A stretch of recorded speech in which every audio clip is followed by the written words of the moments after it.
Coming. Well, now she does. Now she knows. I don't think I need this, right? In 5 days, you'll lose access to your Facebook account. No. Oh, we've got you covered. Well, that's good. Hi, all. Hi, everybody. Hello. Hello. And we've got a special guest. This is Lou. She's needy. She's very needy. She's a very needy little. She's a very needy little dog. Hit the like button. Sophie's like not having any of this. Sophie's getting very jealous. Look, Oh, that's okay. Here's your little friend. Where is she? She's Who's scrolling so around. excited for us to get Nina on? I'm so excited. All right, we obviously have stuff that we're going to talk about with her. You know what's kind of cool about this, though? She doesn't really warrant like an explanatory introduction. Like we don't have to sit there. We don't have to go through Nina's credentials to tell everyone. So our guest today is. No, but I remember the first time I met her in Philly at the People's Convention in 2016. Hello, Valerie. You know, that was quite a trip. And when you hear her, you know, I was never a fan of going to any religious gatherings. She makes it really good. You know, I like just my experiences going, you know, whether it was to, you know, church or a synagogue when I was younger. There's something about Nina. That's all you can say. You can understand why people get so amped up for somebody like her. Guys, if you're watching for the first time, hit the subscribe button, like, comment, and share. Click the bell for reminders. Yeah, guys, click away. And also, we are also on Spotify and Apple Podcasts. Very important.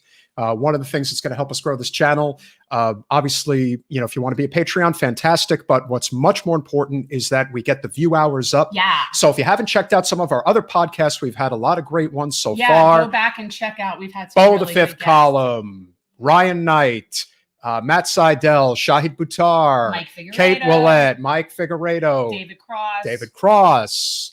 We've had a lot of. Lee Camp. We've had a lot of people. Had a lot of great people. Yeah. So we've had tremendous people. They've been really, really great. Really love coming on the show. We've had some good people. I want to make sure we get her website up there when she's on, because like we all love Nina and we would love to talk to her just in general, just for hours and just hang out and talk with her because she's really cool. But she is also currently running for Congress, and so.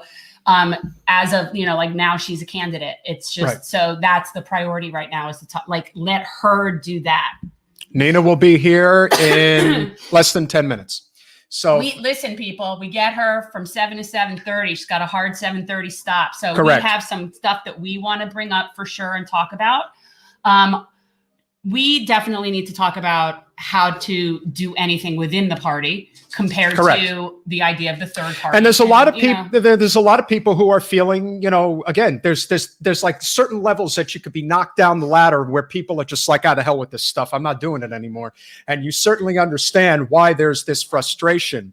For those of you watching, also, we would highly encourage you to watch on YouTube. That is also very important because that's where we're trying to get our viewing hours up. So if you can go to YouTube, Generational Change, as you can see, and just make sure to subscribe, click the bell, like, comment, and share. That's would make a tremendous difference for our channel. Yeah. So we would love it if you guys would do that. I'm going to put that in the chat right now. Watch on YouTube. Yeah, and you know, you guys hit the like button. Yes. All right. So we're going to really, my big thing to talk with her about is as a candidate and with somebody who's been a candidate in the past, like, how do you make this work within the party? Yes. And really talking about this whole fraud squad hashtag, which I find annoying and juvenile. It reminds me of like just mean, petty kid stuff. So it's annoying. But, you know, Nina is someone that we know without a doubt is unbossed, unbought, and is not going to just, you know, fall in line. So we need to, and she understands that there's still a way that this has to be done. And that's what a lot of people don't understand. Yeah, there's a way that this has to be done. And I wish that it were as simple as just storming the Capitol. Well, there's also that fear of, well, you saw what happened to AOC. And now everyone's like, well, what's happening to Corey and Jamal? And it's like, well, if Nina gets in, now she's going to be succumbed to the pressures of the party. The truth of the matter is, though, guys, this is important to remember. And I have to emphasize this. I can't stop emphasizing this. This is not 2008. This is not 2009. You actually have members in the House right now that even if they're not fighting at the level that we want them to be fighting at, they are talking about the issues that people need to hear.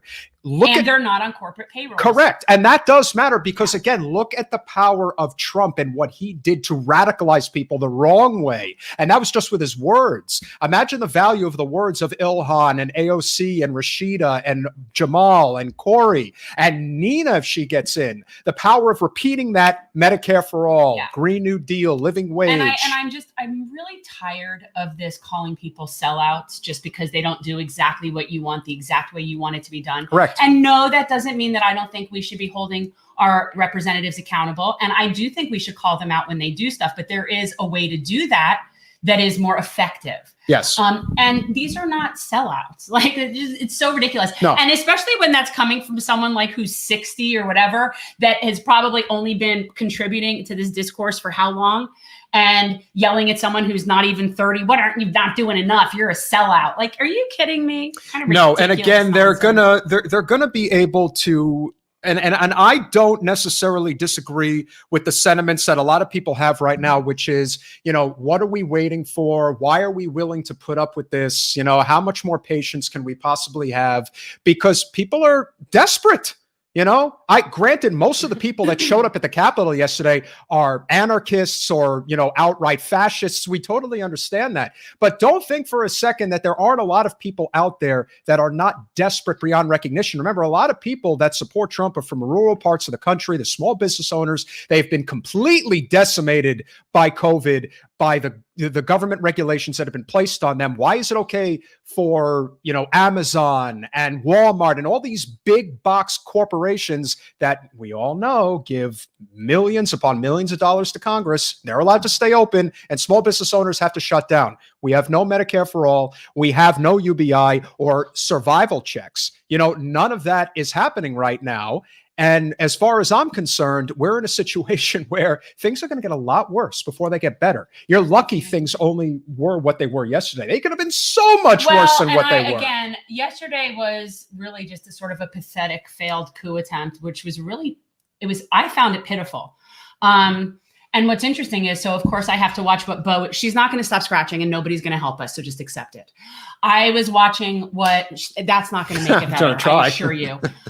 What Bo was saying about that, how he perceived what happened yesterday. And given that he's somebody who knows a lot about Bo of the Fifth Column, guys. The Fifth Column knows a lot about things like strategy and all of that kind of stuff. That really what it has done is it has shown those people that the military does not back them. No. And so and actually I highly recommend anyone going to Bo's channel. He did a whole series not that long ago where he was talking about what it would take to actually pull off a coup, like where he was actually talking about that. And there was like a bunch of different steps.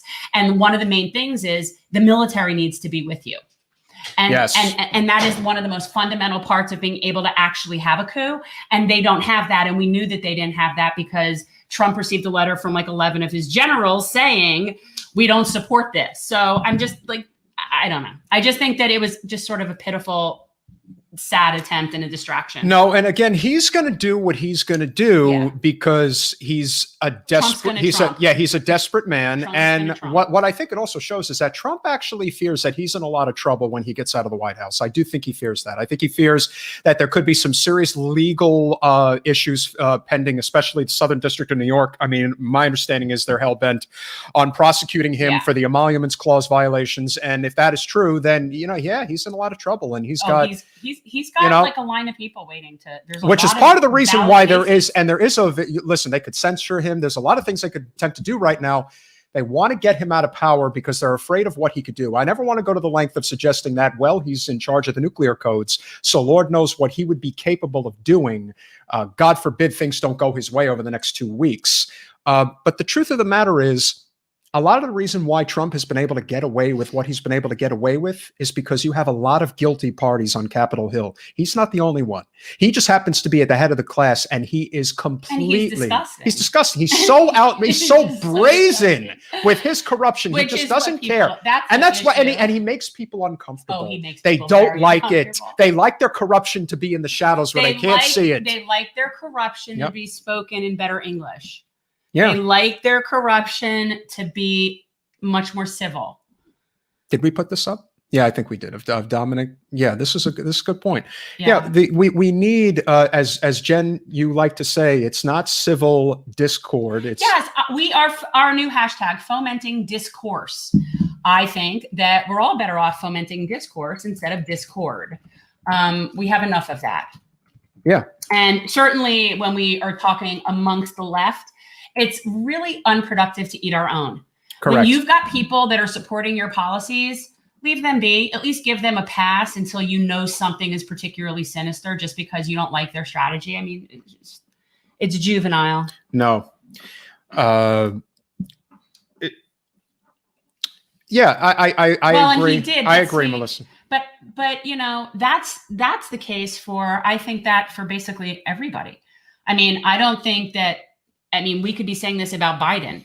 Like if Biden were outgoing, we could be saying this about him. No, but again, and for those of you watching, I think that one of the keys that we have to talk about right now is, you know, obviously the concept of force the vote was not a bad concept. It was just not well planned, and it was somewhat ill-timed. Right now, to come through the representatives, not at them. Correct. And so in the case right now, the Democrats have control of all three elected bodies of the government. And so with that in mind, if you want to try to force the vote now would be the time. Now it's to put the pressure on a party that claims to be for the people, and they have nowhere to go. And they could point the finger at Joe Manchin all they want, or whoever else out there that they'll use as a scapegoat. The reality is the Democratic Party is coming towards a reckoning. Do you have your list of questions? I have them on my phone, so I can use that. Get your questions ready. Yeah, I think that you know, I wish that I were I wish I was more optimistic about it. But I remember when we were in the same predicament with Obama, and we were so hopeful that things would happen, and yet nothing really substantively happened. And I think, and we all know why, right? Yes. Like we know why that is. It's hard for me to be too excited about having control of the House, the Senate, and the White House when I think that they're all still sort of not working for us for the most part. No, they're not working for us. And again, this comes back to, you know, are we putting the right amount of pressure on the right people at the right time? That to me is more important than anything else. We need to recognize how to build these movements. And as you guys have seen, I'm sure recently, there is way too much antagonism. There's also a lot of grifting going on. Yeah. People are also put in place to make sure things don't happen.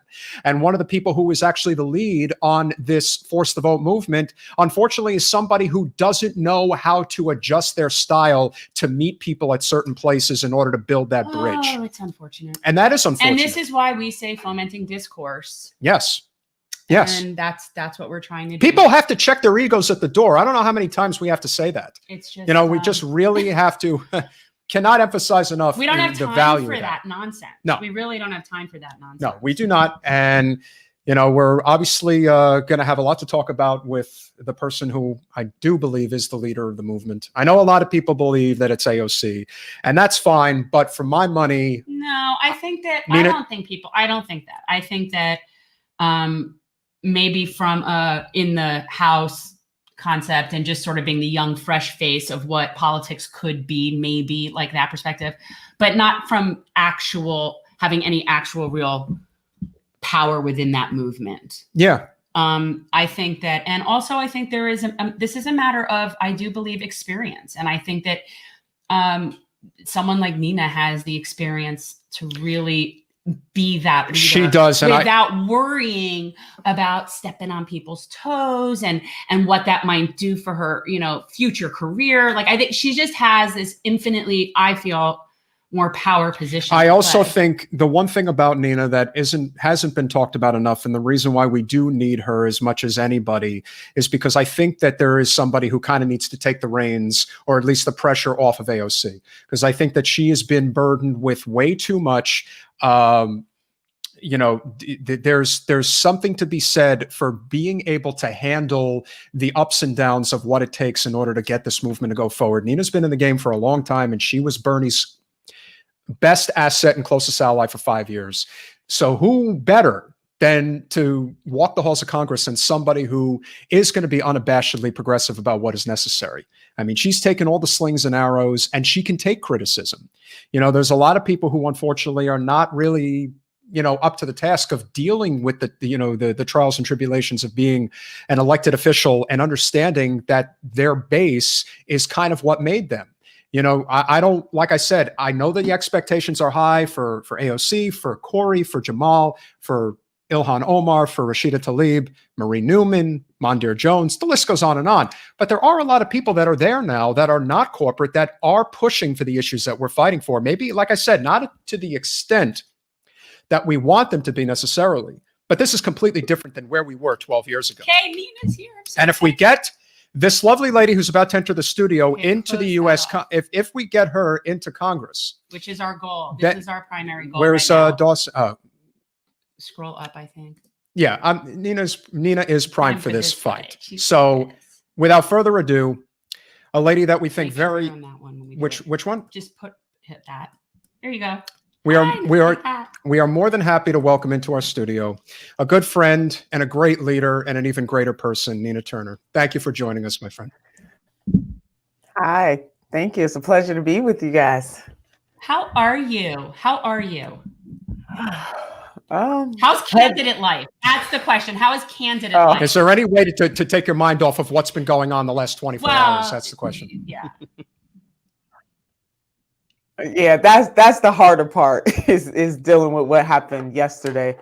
But I guess there's no but to that. It's just to me a revelation about the deep-seated racism and anti-Blackness that permeates this country, that we have a duty, a moral obligation and a duty to do something about. Has been lingering for a long time.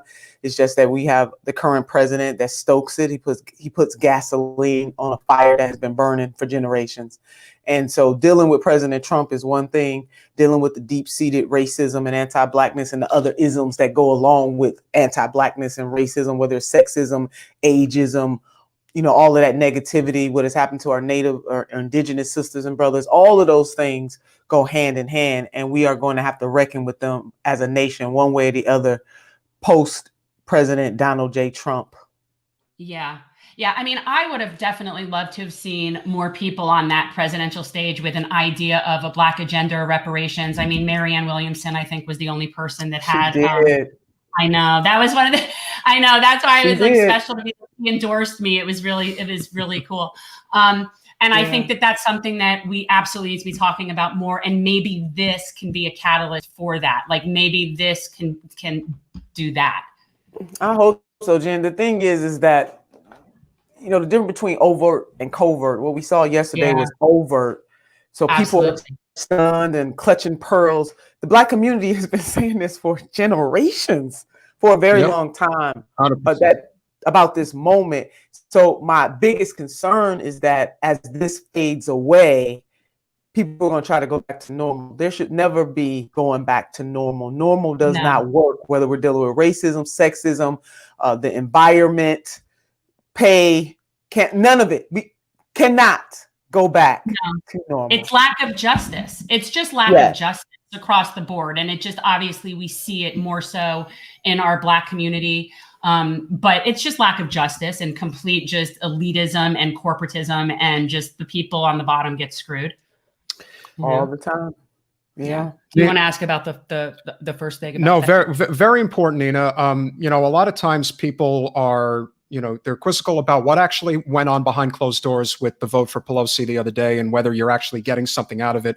I thought that, you know, we're obviously tremendous fans, as you are, of Cori Bush, and she was one of the only people who was very forthcoming about the fact that, yeah, I'm going to be getting some financial help from my city that desperately needs it, and that's worth my support. Can you talk about what it's been like running to represent Cleveland in Ohio's 11th district, and what are some of the things that you're primarily focused on, should you be fortunate enough to represent the district in the next few months? Yeah, well, you know, this will definitely be an extension of my public service to my community thus far. I was a Cleveland City Councilwoman. I served in the Ohio Senate. Half of the 11th congressional district was in my Senate district. I was a Democratic nominee for Secretary of State in 2014, running against one of the worst secretaries of states in the entire country. I left that election and then went to serve as the chair of party engagement at the Ohio Democratic Party. So my history runs deep. Daughter of the city of Cleveland, daughter of this district, and my love for it runs deep. Economics, jobs, number one priority. How to provide some type of restoration to both individuals and also small businesses. The poor, the working poor, and the barely middle class in this country are suffering. And they've been suffering for a long time, but under the weight of a global pandemic, we can leave no doubt that the fixtures, any illusion or delusion, because some people delusional, but any illusion that the system was working. Well, any broken. We know it's fixed. Say again, Jen. I said people think it's broken, and we know that it's fixed. It's working exactly as it's intended to work.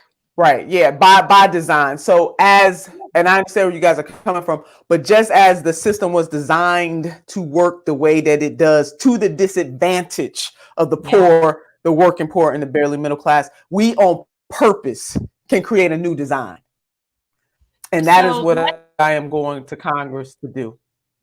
Oh, yeah. Let's talk a little bit about all this stuff with the hashtag fraud squad and a lot of the crap that the people are getting because they're not doing exactly what people think they should be doing, who have no idea what even goes on behind closed doors. But this concept of we're not going to really be able to get anywhere within the party. And I know you're running as a Democrat. I ran as a Democrat. I have no choice here. Like that is the option. But I do understand people's defeatism, and what it appears to be is that once people get in, they sort of cruise to the middle. And if not necessarily in what they say, but in kind of what they do. And we need to reinvigorate people. We need to get people to understand that this can be done by people like you. We also need people to understand, because you're absolutely right. And I love how you guys were opening up saying, we don't know what kind of concessions. And when I say concession, I'm not talking about concession for the individual. Oh, yeah, no, absolutely. There are lanes here, and I need people to understand it. They might not necessarily like it, but I need them to understand everything is not always what it seems. Now, sometimes it is, and I get the righteous indignation. You know, when Bernie Kratz and other progressives were in pain in 2016, I was one of the few people to acknowledge that. Like, we're not going to just roll over that and pretend like what happened in 2016 was normal and was okay. It was not normal. It was not okay. So let's pause for a minute and accept the anger and the disappointment and the other emotions, the maelstrom of emotions that people were feeling. See, I didn't dismiss that. So I got that. 2020, there's some similar feelings that we can talk about what happened in that primary. But let's do that maybe on another show. But this is the thing. I need folks not to just out of hand start dismissing folks, because you don't absolutely know what is going on. And especially people who just got there, only been there like 5 minutes, one term. Give people enough space to be able to go in there and maneuver, not sell out. Everything is not, everybody ain't selling out. Now there will become a period of time where you will be able to just outright judge whether or not this person totally sold out, or they been the body snatchers and got them. And so there's the difference between what they said on the trail and actually what they are willing to do. I've served in a body before, and I do, and I'm on our side, the progressive side, the people who are humanitarians, because that's what I am. I'm a hell-raising humanitarian. Yes, you are. I am a Democrat, but I'm a hell-raising humanitarian. But this is the thing. Their activists have a role, which is we need an inside-outside game. Exactly. That is the role of activists, to hold every elected official accountable, whether you like us or not. See, we can't fall so in love with politicians that we don't hold them accountable. But to just dismiss somebody and create a hashtag, the fraud squad, no, not just that quick already. No, because the very people that we are going to need to be the catalyst for this progressive change that we need, sometimes people need shoring up a little bit. And that's why we need the grassroots out there, saying, hey, we not relenting, we not moving, this is our red line. And then that gives some encouragement, and also courage sometimes is needed, depending on what the issue is, for the progressives and anybody else on the inside, and say, hey, this is what my people are saying, this is what they need, and you know what? I'm going with my people. But everybody, give people enough time Not, I ain't talking about 10 years. And I do understand also that there are some issues. People are dying, literally, and we understand this. People are dying. And so some of these issues, we ain't got no time. I mean, I get the fierce urgency of now, as the Reverend Dr. Martin Luther King Jr. said, but I just want us to not totally throw away people who we know for all intents and purposes, 99% of the time, they are going to be right on those issues, and they're going to stand up and fight. Don't throw them away just like that. Yeah, I feel like that. I mean, obviously it's more productive to work with people, and especially when you don't know what goes on behind closed doors. And really, if somebody is on your team, then you know that because they're not taking corporate money, and so they're working for their constituents. That's what one matters. way. That is, and you know what else? The great leadership guru, his name is Stephen Covey, and I encourage people to read his books. There's a quote by him. He says, "Seek first to understand, and then to be understood." And some of this is about getting understanding, and also what is your role, and people understanding their role, and everybody playing their role so that we can get to ultimately where we need to go. Now, some things we need to happen more immediately. Like for me, it is a non-starter to say that it's going to take us 5 years, 10 years, 20 years, 30 years to have Medicare for all. You know why? Because people are dying.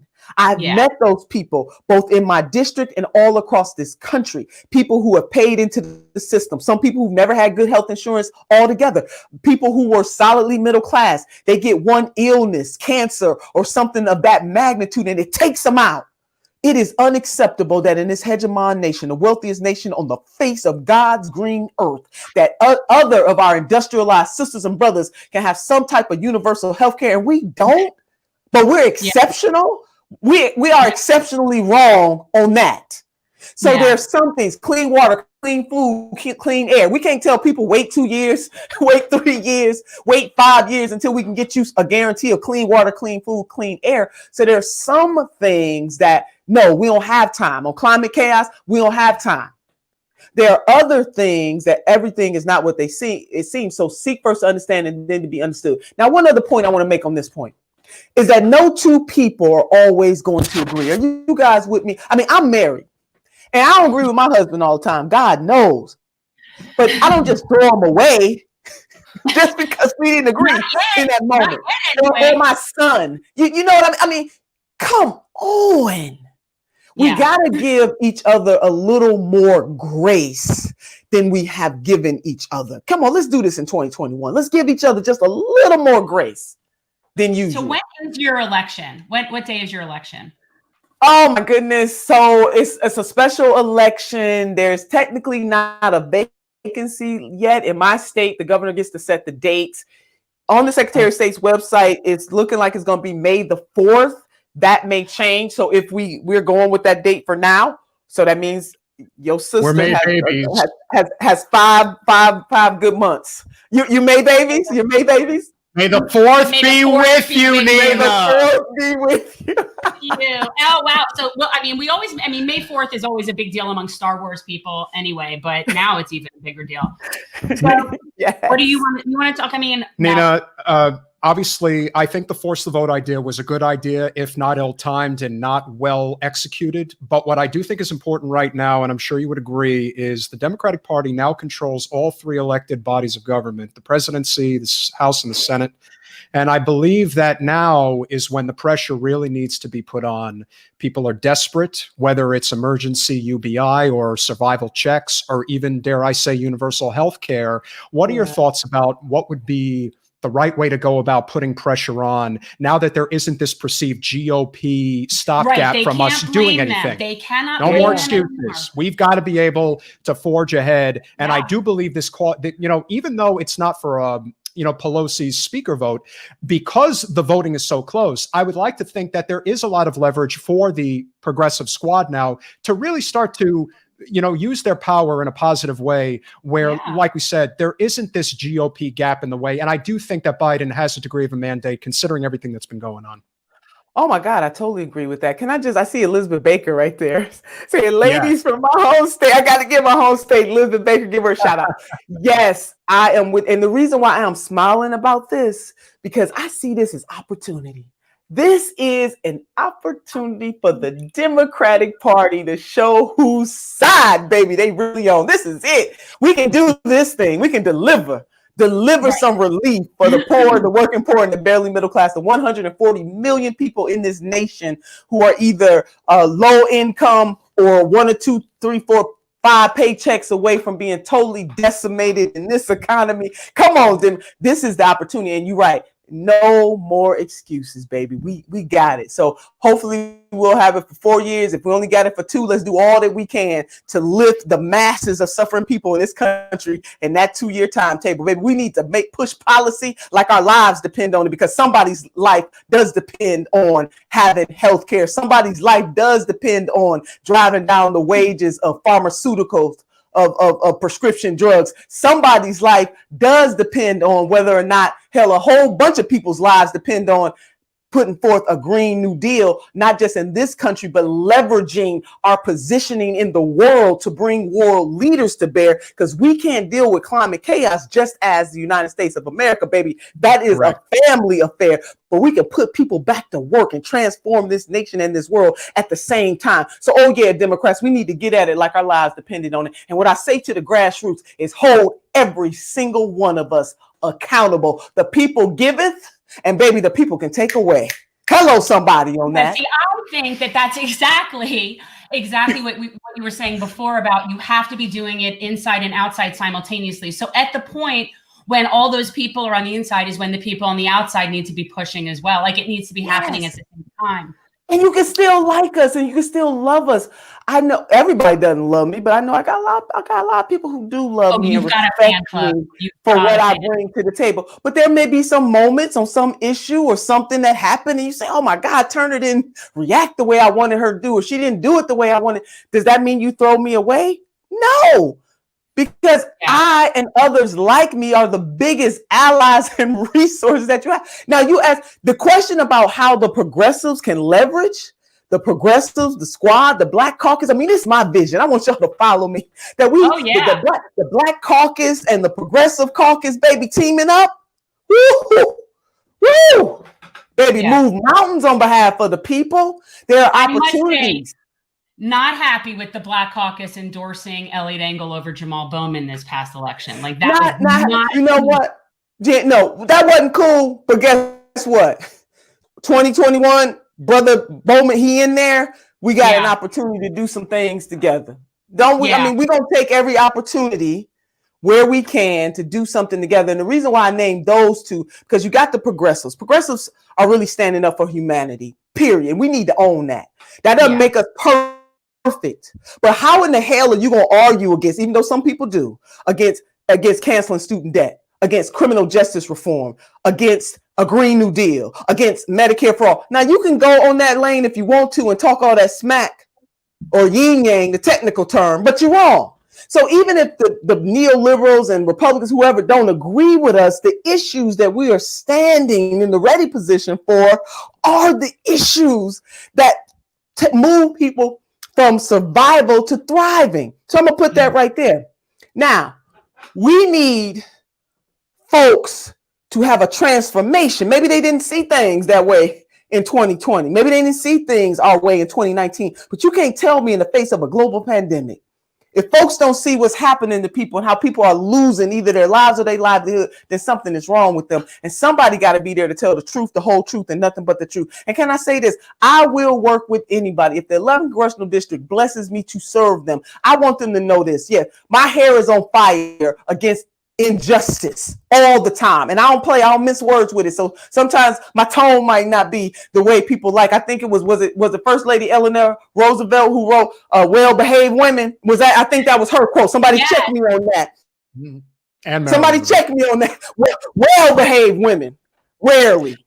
And you written about and you did an amazing job doing a podcast with Governor Kasich. And I understand that there are people who don't necessarily, you were like, oh, Kasich is anti this and anti that. I'm like, it's not about that. It's like Jen going on Tim Pool's podcast. There are so many potential people out there that just need to hear the message. They just need to hear it. You know what? That makes a lot of sense. Why is there for-profit middlemen in between me and my doctor? That doesn't make sense. They don't need to be there. No. So being able to you saying that. With You doing the that. echo Go ahead. I'm chamber. sorry. I didn't mean to cut you Out of the off. echo chamber, right? I mean, that's the problem. Is so many of the Democrats get so offended when you dare talk to others outside of their echo chamber. So that's it's to me, to just talk in your echo chamber doesn't do anything. And that's a great segue, because one of the things that we did want to ask you about is the proposal of this whole inside-outside strategy. You have the people that, you know, like us, especially down here in South Florida, recognize that you have to fight within the Democratic Party. It's the best option. What do you say to those that believe that the People's Party, for example, is the future? And how do we build that bridge to understand that regardless of what path you're taking, as long as we're fighting on the same front lines for the issues that matter most, that is what matters. So where are you on the People's Party? Yeah, you just said it. That's it. I have had conversations with the People's Party. Nick knows that I have been very encouraged by what him and other activist leaders in that organization have been able to do. People like Dr. Cornel West, you know, Marianne Williams, others, people that I admire so much, have an open heart to that type of movement. We need, see, the Democratic Party has another opportunity to be the People's Party, right? A grand opportunity to be the People's Party. But if our party is not willing to do that, you have forces out there that are saying, you know what, we're going to push from another angle. And that's okay too. See, I'm not the type of Democrat that says, you know, this is a democracy. People have freedoms, and people should have freedom to organize as they see fit. And what the People's Party is pushing for is not the antithesis of what the Democratic Party should be pushing for. See, so we can coexist here. This is not an either or, it's an and. That's how I see it. And I applaud them for the work that they're doing. You're not going to get me. It's the same thing. Green Party, Libertarians, all of them. Why would we do that in a representative democracy to try to crush people because they don't see things our way? Isn't that what we claim the other side does? Come on, I'm like Brother Malcolm X. When Brother Malcolm X said, "I'm for what's right, no matter who it's for or who it's against." That's how your sister rolls. That's how I roll. No, I'm sorry. That's it. No, I'm not sorry. That's it. So we're not gonna crush people. I just think this is one of the key reasons we're so supportive of ranked choice voting. I mean, when we and what's interesting is I was just watching this TED talk from this woman. It was brilliant, where it was about you have to do the jungle primary in conjunction with ranked choice and the general. And when you do those two together, you get like the perfect representative outcome. Like it's the statistically speaking, the best representative outcome. And I think ranked choice voting, we need to all be pushing for that, because that would definitely open it up. It really would. And as you know, with the mayoral race in New York, you know, you have a couple of candidates there, in particular, Andrew Yang and Diana Morales, who, because of ranked choice voting, could actually be working in conjunction with one another and not be adversarial, because both bring great ideas to the table. And that's how you build this, that's how you build this movement even stronger. And she's going to say something. Of course. Oh, can I ask you something? It has nothing to do with what you said. Do I see my name behind you too? What? Do I see my name behind you too? Yes. I have a chalkboard, and technically you're a change maker of the week, although really you're very elevated beyond that title. I didn't even put that up there, but yes. Credit to Jen for this wonderful wall that she's put up behind you. Yeah, this is a lot of this is good, Marcia. Art business. Well, this has been with me since law school. That was hanging on my wall in my law firm jobs that I had. I know you're up against it time-wise. We've only got a few minutes left, so I want to ask you a very important question. Oh, my God. I think as I try to remind people all the time, Bernie is the person who lit the flame, and now it's on us to carry the torch. We the fire, baby. We are the fire. And because of the fact that Bernie was able to go through so much over the past 5 years, we are in a completely different situation than we were back in 2009 when Obama took over.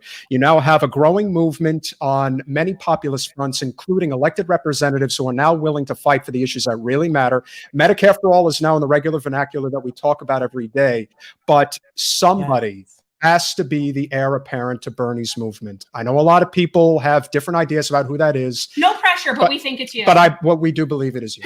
And no pressure or anything. And don't worry. I mean, you know, from the moment that you and I met in Philly back in 2016 to everything that, you know, I've seen unfold ever since, you are you're as inspiring and as great a human as anybody I've ever seen in politics. And that's saying a lot, because I've met quite a few people. And unbossed. 100%. So what would you see going forward? Because one of the things that I don't think gets talked about enough is that Bernie really built an amazing movement of people, potentially millions, that really are looking for that direction forward. And are you comfortable? They're like the Israelites wandering in the desert for 40 years. And are you comfortable with the prospect of leading that movement going forward, wherever that road may take us? Well, we are that. And yes, I am. I've been doing my part. For me, I'm a servant leader. And so that having people like you both and others who see me in that light means a lot to me. I am wise enough to know that no one person can do it alone. And so it does take a movement of us. And if I am one of those bright lights, I am honored to be so. I really learned so much on the campaign trail both times. Senator Sanders, you are absolutely right. He was the spark and we are the fire. And when he says not me, not me, us, he really does mean that. And it has been one of the high honors of my career thus far to be with him both times, but especially in 2020 to be one of the national co-chairs with so many resilient and people power lifting other co-chairs that I have to just give a shout out, if I may, to my brother, Congressman Ro Khanna, who's in there doing the daggone thing, to Mayor Carmen Yulín Cruz, oh my God, San Juan, Puerto Rico, and then to our brother, the Minister of Ice Cream himself, just Ben Cohen. And before I go, and I know I have to go, I just want to say to the progressive base and to our movement that we are still young, that we are mighty. We have so much more to learn. We have many more miles to go, and we are going to get there. We have to be more agile, right? We got to be more organized. There are lots of us out there. There are lots of organizations out there, but our strength is in coming together. Even if it's like 3 major issues that we just lock arms and say to ourselves, there's no daylight between us on these issues while everybody keeps their autonomy. But in order to prevent what happened to us in 2020 from happening again, and what I mean by that, the coalescing of the moderate neoliberal wing to come and crush the progressive candidate, we have to learn those lessons and learn them fast and get out there. And for my brother, Michael Render, Killer Mike, he said these words, and I hope I got them in order, but I think you guys know where I'm going. We got to plot, plan, strategize, organize, and mobilize. That is what our movement must do. And we have to do it without ceasing, because it never stops. Something that, and I know I got to go. Jesus, oh my Lord. No, you got to go. Give us your website, because I know what it's like to need your Oh my God. It is NinaTurner.com. Please go there. Follow me on Twitter, Nina Turner. Nina Turner. Forget my Twitter, but Nina Turner Twitter, and I'm Nina Turner Ohio on Instagram. But I want people to, Rosario Dawson in 2016, when we were on the campaign trail together, I forget where we were, but we were talking to a group of people and people were discouraged. And she said these words. And so this is her quote. So if anybody uses it, please don't give me credit for it. She said, I am here to encourage your courage. And that's what our movement, I want us to know, that people like me, we are here to encourage your courage. The great Rosario Dawson said that, and I think that is profound. Another thing I want to leave with you is that when we're wondering why it seems like we're hitting brick walls and nothing is changing, change is happening. It's happening. It's happening. And for everything that we put our hands to, we are the change, as Brother Mahatma Gandhi. We got to be the change we want to see in the world. But one of my favorite ministers from my hometown said these words to me in 2016 when I was feeling very discouraged about why it seems as though things were not necessarily changing. And he said, Senator, the struggle is forever. So we are forever in the struggle. So 2 things: Here to Encourage Your Courage by Sister Rosario Dawson, and then Pastor Otis Moss Jr., the struggle is forever. So we are forever in the struggle. And our job is to advance justice for ourselves and the next generation and pass that baton. And then their job is to advance justice for themselves and then pass the baton, and so on and so on and so on. It never, ever ends, baby. It never ends. And then my last point, I told y'all oh my God, my people gonna kill me. Can I just say this? You can stay as long as you want. I mean, we're not asking you to go. You brought up unbought and unbossed. And so I just got to affirm here for folks who don't understand what kind of Democrat I am, because my detractors are going to say I'm not a traditional Democrat. Well, you know what?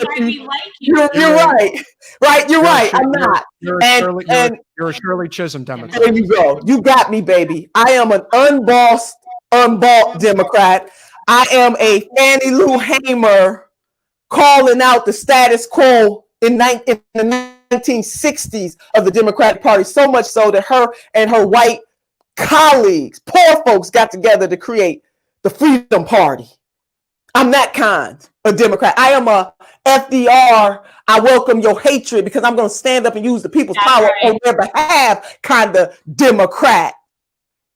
That's the kind of Democrat I am. So add any kind of freedom trailblazing person in there. That's the kind of Democrat I am. For anybody so folks out want there, to know what kind of Democrat I am.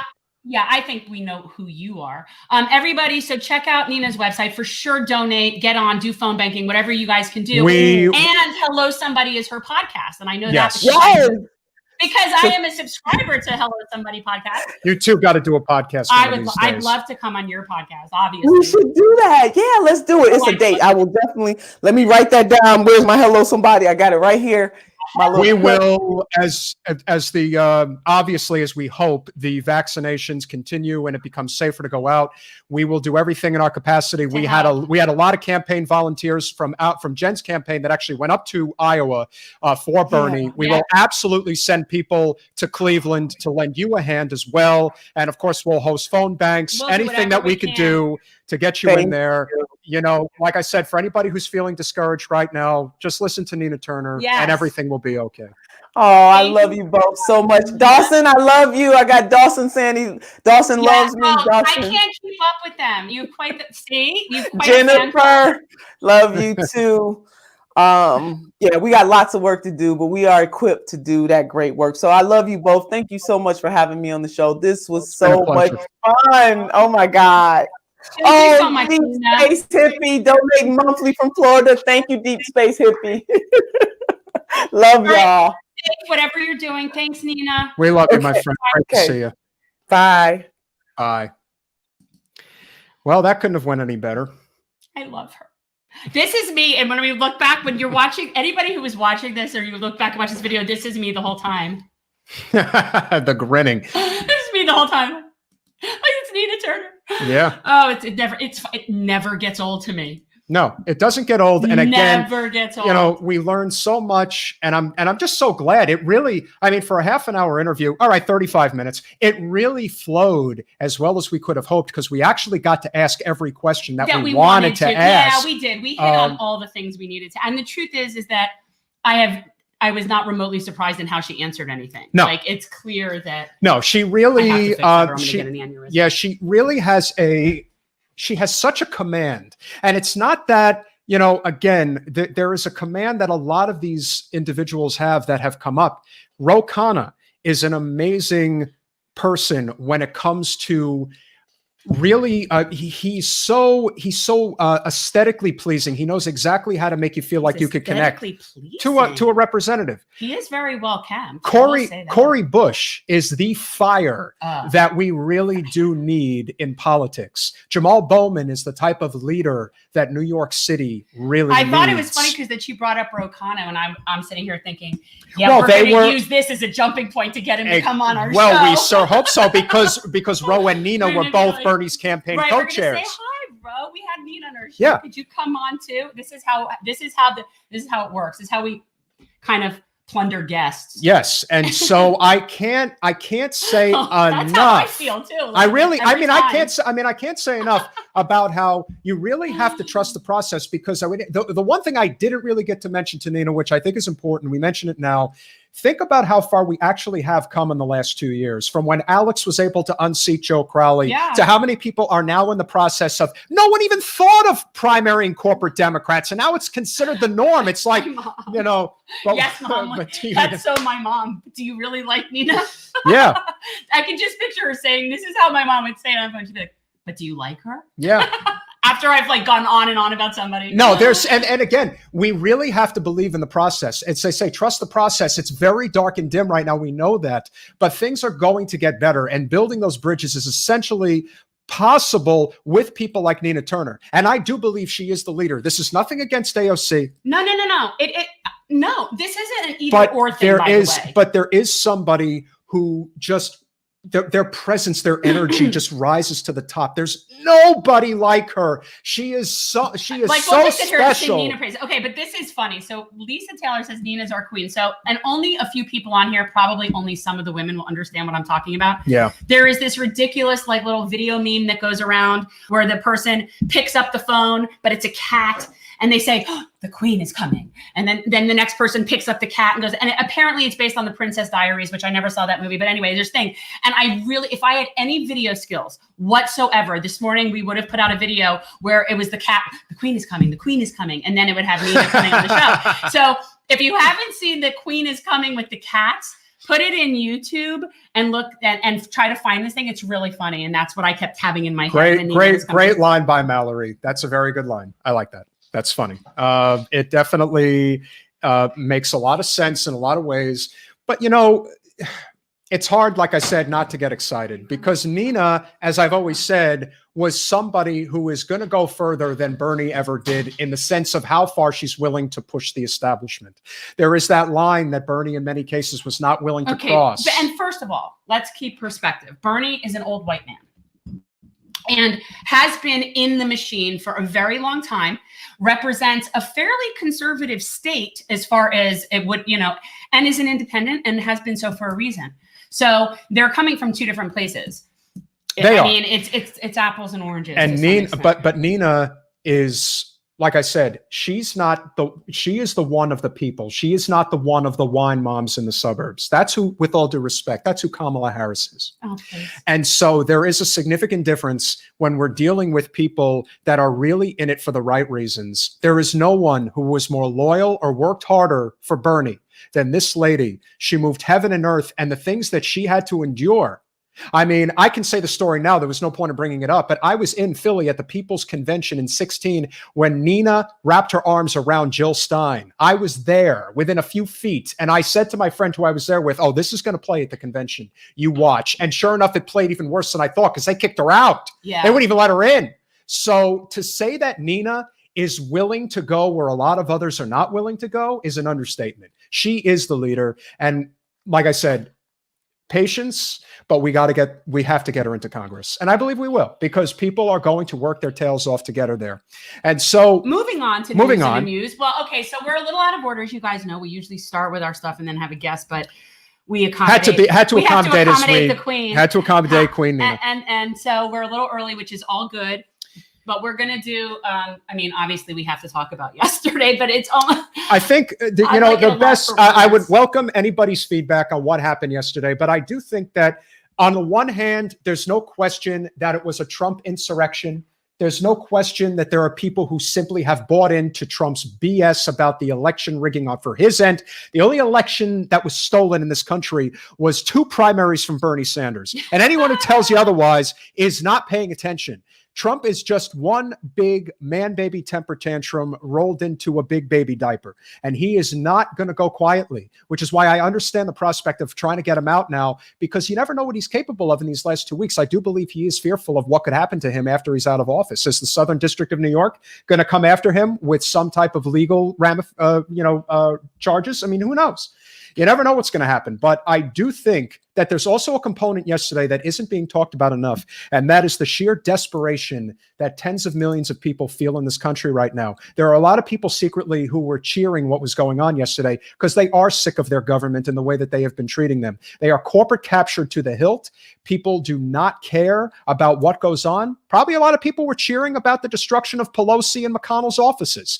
And frankly, in some cases, who wouldn't be? They're not serving the people. They're serving the corporate interests. And while the wrong people were, planting their flag and saying, hallelujah, look what we did, the truth is you've got so many desperate people with no health care, no survival checks, no means of running their business. This wasn't the revolution we had in mind. No, definitely not. But it really does show you the populist uprising is on the left and the right. Yes. And so it's obvious that it's not going to stop, because regardless of who's in power, there's going to be the uprising of the other side. So this was always my concern about Biden winning, was always in the back of my head. Okay, well, that's going to let the populist on the right, those lunatics like from yesterday, that they're going to be the ones that are spending the next 4 years sort of festering and building up and whatever. And we can't let that happen. We need to keep the populist movement on the left going, so that that's not the people that are the loudest people in the room in another 4 years. And that's what concerns me. Yeah, and I can tell you right now that while, and that's a good segue into the second part of our news and amuse, the Democratic Party now controls all three elected branches. Everyone's like, oh, well, what about the judiciary? I'm not concerned about the judiciary right now. You take it one step at a time. Those are appointed individuals, but the three elected bodies, the presidency, the Senate, and the House, the Democrats control all three. And as far as I'm concerned, now they have nowhere to hide. You have a pandemic that is getting worse. You are literally losing 3,000 people a day. And you don't even, for those of you who aren't even in Florida, you don't want to know how bad things are down here with DeSantis. Can't even get 20% of the expectancy of the COVID vaccine has been delivered. At this point, 20% of the expected amount of vaccines delivered. That's it. My concern is we had this when Obama was in office. We had this exact scenario. We had the House, we had the Senate, we had a filibuster-proof Senate, actually. And we really didn't get diddly squat. We couldn't even get a public option. And so I personally have no reason to believe that this is going to be any different from the inside. However, there is a very different element on the outside than there was when Obama came in office. I agree. A lot of people let out a sigh of relief and all that stuff. Yeah, and that's true. Yeah. But there is infinitely more action pressure on the outside now than there was when Obama was in office that I do think changes things. And Mallory is correct. No, and you know what? And Mallory is right. It's very easy to hate when you feel like, there's nothing working in your favor. There were obviously people there that were there because they were either YouTube personalities or, just people who are outright fascists or anarchists, whatever you want to call them. But you better believe there were quite a few people there yesterday that were just desperate beyond words, that are just sick of the way things are. And they think that Trump is their grand leader because no one else is leading them and no one else gives a damn about them. But that is the overarching issue that we have in this country right now. And now we have an opportunity to put the screws to them. The Democrats claim to be the party of the working class, supposedly. And so now that you are in a situation where you have no health care, you have no survival checks, $600, $1,800 in 9 months, 9 months, $200 a month. Isn't that great? We're like, please, sir, can we have some more?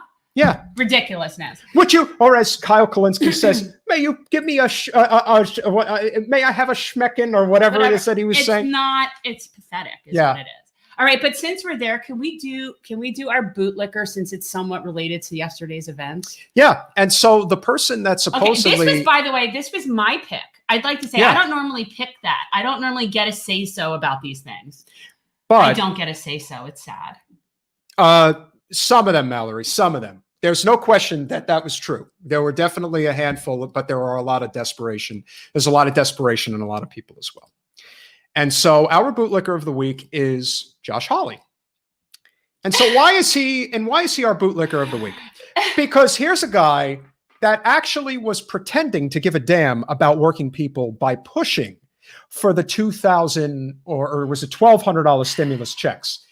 The truth of the matter is, he did a great 180. So he pushes for what is needed from the people, and then he turns around and is leading the effort to not validate the election.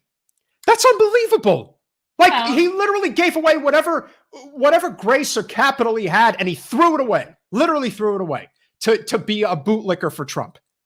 I mean, really I'm not going to show it, but it's so amusing to me. Well, that's what a bootlicker is licking. So, and I gotta tell you, congratulations, Josh Hawley, because it really takes a lot to take bootlicker of the week away from Ted Cruz. It really does. Well, but takes a lot. The truth is that really Ted Cruz could be the bootlicker. Ted Cruz is going to give us lots of other opportunities going forward to be our bootlicker of the week. He'll give us opportunities. Now, our bootlicker of the week was originally going to be Kelly Loeffler because she is definitely bootlicky. But then, of course, at the 11th hour yesterday, she somehow salvaged any amount of decency she may have in her little by saying that we have to move forward. And so I do appreciate that. But I did want to share. I could share that picture anyway. Well, there's no reason not to because I call her Karen Coulter. All right, wait. Hold on a second. So Karen Coulter, to me, is the best name to describe her because she really does have a doppelganger that when you see it, you'll understand. It really does look like... I mean, granted, a lot of it is the long blonde hair. I get that. Also, for me, there's a certain amount of despicableness both there. And it's funny because normally when I see that picture of Ann Coulter, she has the joint on her head and it's that whole blunt on a cunt thing, and I find that so entertaining. But yeah, so Karen Coulter. So Kelly was going to be our bootlicker, and then, she kind of sort of stood up and did the right thing yesterday. So it just seemed like an inopportune moment to make her bootlicker of the week. I mean, I'm sure she can come up with something, at some point that will get her back on our radar for bootlicker. Yeah. Not to worry. There's no, well, you know what, again, there's no question that with the election, which we haven't had the opportunity to talk about, it's amazing what happens over the course of 24 hours. I mean, in this country, it's like a new story every day. I kind of appreciate it. There's nothing worse than a slow news cycle. We were very, very happy. That's when you start reading obituaries. Reverend Warnock was the signature candidate. Georgia. He was and look, it's amazing how the GOP tried to bring up videos of him in Martin Luther King's church and him as a pastor talking about the need for universal health care and thinking that was going to be used against him, that was a negative. If anything, that is what helped him win. And the fact that he was pushing for $2,000 stimulus checks, to his credit. With that said, who is the luckiest man in the United States right now? The luckiest man in the United States right now is John Ossoff. There is no luckier person because there is talk about right place at the right place, right time. There is no way that he could have won that election if Reverend Warnock was not leading the charge. He strikes me as little booty judgy. He's Mayor Pete South. That's what I call him. He really does strike me as booty judgy. Yes, he absolutely is. And again, he's just an empty suit. And if you listen to his interview, he was interviewed, I think, by Vox, and every answer he gave: Medicare for all, no. Green New Deal, no. Living wage, no. It's like, how about you? No. No. And so I even said, it's kind of like, sometimes you're just in the right place at the right time. If you have a very dynamic candidate at the head of the ticket, you invest everything you have into that person. And then if there's another person running on another seat, don't point at me like I'm some downstream ballot. Yeah, you're useless. Like candidate. You catch the wave. You catch the wave. Just catch the wave. And that's what John Ossoff was smart enough to catch the wave. Give him credit for that. Because I even heard some rumblings from people that were on his team that were like, I cannot believe he won this race. I'm like, I can believe it because he was willing to basically be a team with Reverend Warnock. This is true. Well, this is true. Yes. And we appreciate that that's true. But you know what? It's better than not. And I think Reverend Warnock is in a very good position, if for no other reason, because when he runs for re-election in 2 years, he's going to have a lady by the name of Stacey Abrams running for the governorship. So that will be another opportunity, or in this case for Reverend Warnock, now he can ride the coattails because there's no question that Stacey, in my opinion, humble opinion, will be the next governor of Georgia. She put in a lot of effort. She busted ass. She did. She busted ass, and she somewhat sort of redeemed herself as far as I'm concerned. I'm never going to like the Bloomberg connection. Like, there's nothing about that that's ever going to. But if you can get Brian Kemp out of office next That's obviously a good thing. And I would like to point out that even though it kind of sucks that Warnock has 2 years and Ossoff gets 6, that's not ideal. No. That same 2-year dilemma is what's saving us from having what's-his-face in California for any more than 2 years. Well, that we wanted to be Ro Khanna. No, that is true. And so the fact that there's only 2 years left on some terms is a good thing. No, that is true. And again, I have to say, what's his name? Padilla? Yes. And let's talk about that. Let's talk about Alex. Is it Alex Padilla? Yes. Let's talk about that. And here's the thing. I really don't know much about him other than I wouldn't like him. No. And again, he is somebody who, for anybody who is watching, who is in California or knows anything about the shenanigans that took place during the primary, both times, 16 and 20, and the things that went on in California on behalf of Hillary Clinton, on behalf of Joe Biden, etc. Everything was meant to work against Bernie Sanders, and there was nobody in the state of California that worked harder to stop Bernie than Alex Padilla. Yeah. He is public enemy #1 for the progressive movement. So what you're saying is he's Team Clinton. He's not just Team Clinton. He is the person. Well, he is the person who basically did his job. He did his job. He did it well in accordance with, if you were to talk to Greg Palast, who is one of the foremost individuals in our country who follows real election fraud. Also, if you haven't seen, I did do an interview with Greg Palast. That's another person that we have an interview with. Great podcast to check out. On our podcast. Yes. Mallory, we have interviewed Anna Eskamani. If you haven't seen that, you definitely have to check it out. Yes, we have an Anna Eskamani We will also, out there. we would definitely like to get Carlos Guillermo Smith on here as well. I actually believe Carlos Guillermo Smith would be the best person to run against Marco Rubio. And so this is if anybody doesn't know, this is Peter, and he's basically what I call political Sheldon for anyone who watches Big Bang Theory. So the mind is like 24/7 political strategy. Even if it's somebody that he's not even working with, he's coming up with a strategy for them. So you heard it here first. This is who he thinks would be the best person. Again, I'm just throwing a few ideas out there. No big deal. But in the state of California, the fact that Alex Padilla did the things that he did, the rules he broke, the lengths that he went to hurt the progressive movement on behalf of the establishment, that's all they care about. He did his job and he was handsomely rewarded. Why would they waste a space that's being vacated by a Clinton shill and not fill it with another Clinton shill? Correct. So you're not going to forfeit your power from Kamala's seat and give it to a progressive. No, of course not. And not only that, but just think about this. How many more qualified people were there in California to fill that seat? Barbara Lee, Karen Bass, Ro Khanna. I mean, look, there's no doubt. Look, Katie Porter even. Oh, there's no shortage. No shortage. No, which is also what I bring up when people are saying, well, how come there were no other options than Nancy Pelosi for Speaker of the House? I would go through that same list of people. Yes. I just find it ridiculous. And I really don't think it's a matter of there's nobody else. I think they're scared. I think they're scared of her. I think she bullies them. And hopefully her time is, limited. I guess you said this is her last time. No, there's no question that this is Pelosi's last hurrah for a number of reasons. She's got to go. There's going to be, but there is going to be something is going to give over the course of the next 2 years because the Democrats are going to be in control. And if anything, it's going to become even more intense. I do not know, Cooper. I do not know the answer to that. Does anybody know if Padilla is Cuban? I'm not sure. And honestly, not that there's anything wrong with that. No.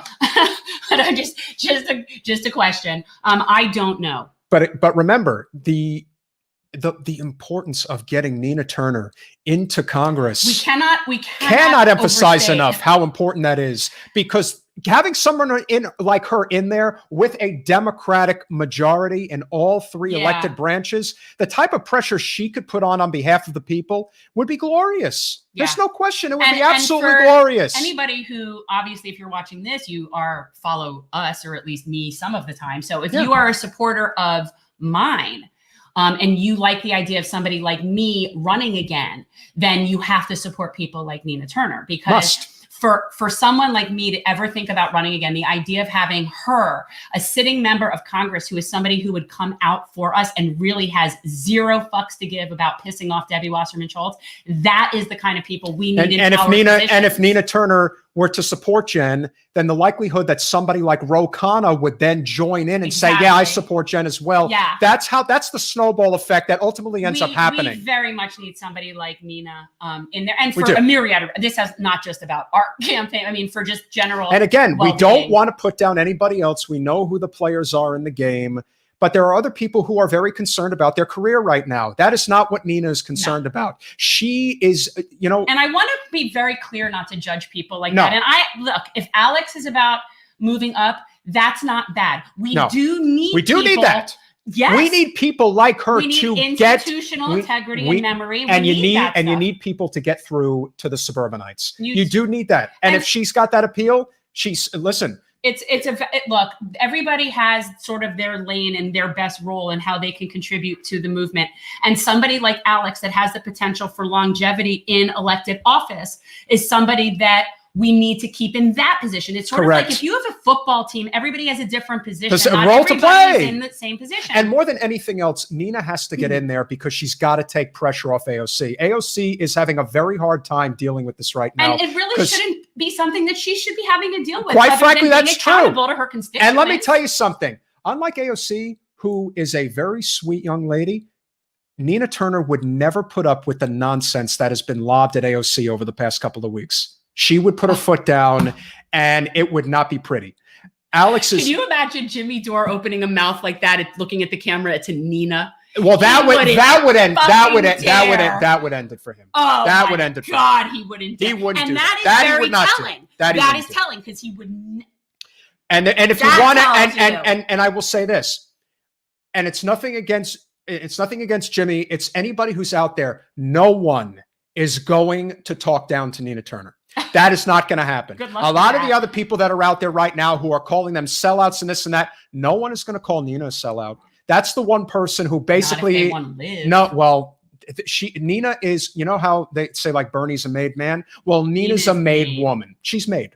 And she's earned it. Right. And so we have to give her the benefit of the doubt for now. And she's one of those people that's basically amongst progressives. She's untouchable. She's untouchable as far as amongst progressives. And the fact that the way it is. But Nina's real because the fact that she is being such a big name and willing to come on this podcast because she knows who's really working for the right reasons. And now that's not to take away from what anybody else out there is doing. And I would like to think that I have very nicely and subtly finessed that relationship by not being needy and annoying. I would think so. Because a lot of people, if they had Nina Turner's cell phone number, might be needy and annoying. But I'm not needy and annoying. No. I am very, very, very careful and selective about and like I said, for those, what I say. And for those of you that were really concerned about what happened with the Pelosi vote the other day, thank goodness that Cori Bush was willing to come out there and say, listen, I had to get federal dollars from my city. And that's what the vote was worth to me. Good. You're completely right, Mallory. And I say that all the time. There is a huge maturity factor. I said it before. I'm not the same as I was when I was 30. I'm not the same. Correct. You know, it's like, it's a whole different thing.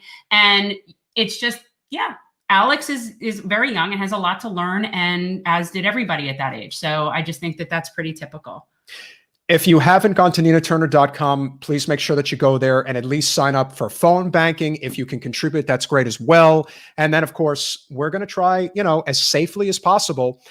Maybe it is a blessing in disguise that her election is a little later than I thought it would be. I thought it would be in March, but as if it turns out it's going to be in May. But I will say, from my understanding is there's going to be people jumping in that race. Oh, I'm sure that there's going to be a bunch of people. Now that it's going to be an open seat, there's going to be people jumping in that race. But how long do they want to wait? It's like, okay, Nina is already fortifying the positions. Now, I think there's one other person. That's I think. Okay. But Nina has already raised like $750,000. Yeah. That's really which should not discourage you from still giving whatever you can, because I'm 100%. Sure you, as much as that sounds like a lot of money, it really isn't that much money. No. I used to think that was a lot of money, and then I ran for Congress and I learned that that is not a lot of money. No. And so what you want to do, again, cannot emphasize enough how important name recognition is. People just need to know. But Nina, as you can tell, this is why I love this lady, because she has the same type of fire. I would go to church and I'd run through a brick wall for her. And but like if she, if she had a congregation that I lived near, I'd go to church. Yeah. Why would you not? Go to church. And somebody. I'm the anti-theist of the universe, and I would go to church. Yeah. No, and she's got She's got, like I said, the leadership that you really need at this point in time. You need that voice. You need that fire, because she's got it, and she will inspire people. She just needs an even bigger platform. Yeah. Most people don't listen to her because they just associate her with Bernie and this and that. But if she's in the halls of Congress, if she has access to being on MSNBC and CNN all the time, could you imagine her taking those people to church? Well, I mean, and that's the thing that is so important about reaching other audiences. Yes. And why it's so frustrating. And I do think that the left is infinitely worse about that in terms of criticizing fellow left for going over onto a platform of the right. Correct. Versus the right criticizing somebody coming onto a left platform. I don't think they do that over there, but it's very frustrating. And I would just like to point out, I think we got 500 subscribers after my little bit on Tim Pool. And that's a lot of people that are now hearing our message that weren't otherwise hearing our message and are learning about progressive policy and learning about things. And that's important. That's important. And then that's like I mentioned about Nina having John Kasich come on. Yes, because Kasich has his audience. And if they come on, they might hear a thing or two and say, yeah, you know, that's actually not such a bad idea. And that is how you build. You have to build, and you have to convince people that, yeah, you know what? We're not as different as people are making us out to be. We're really not. We're not that different. You know, we really do have a lot of common ground that we can build upon. What we don't have is control of the narrative. And that is why they have us all fighting amongst ourselves and fighting against each other. And that's a big part of the problem. It looks like you picked her up by her neck. No, I know you didn't do that. Say hello. That's my dog. That's Lulu. She has a licking problem. No, she's just a sweet. She's just a sweet girl. Lou, quit licking. Say hi. Say hi, Lou. Say hi, Lou. Say hi. Look. Who's the cutest dog in the world? She really is the cutest dog in the world. Sometimes I look at her and I'm like, you really are the most perfect of the canine species. Yeah, you are. Yeah. So for those of you who would criticize other lefties going on Fox News, and yes, that is true. You have to meet people where they are. You know, a lot of working class people watch Fox News. That doesn't mean that they're attached to the Republican Party. Quite frankly, I think a lot of them are tired of it. And you're seeing that right now. They're kind of at a loss because I've always been emphasizing the importance of not shying away from the fact that people will only be squeezed so tightly for so long before they fight back and say, I've had enough of this. I won't take this shit anymore. You know, and we're not going to take it anymore. No, we're not. You know, that's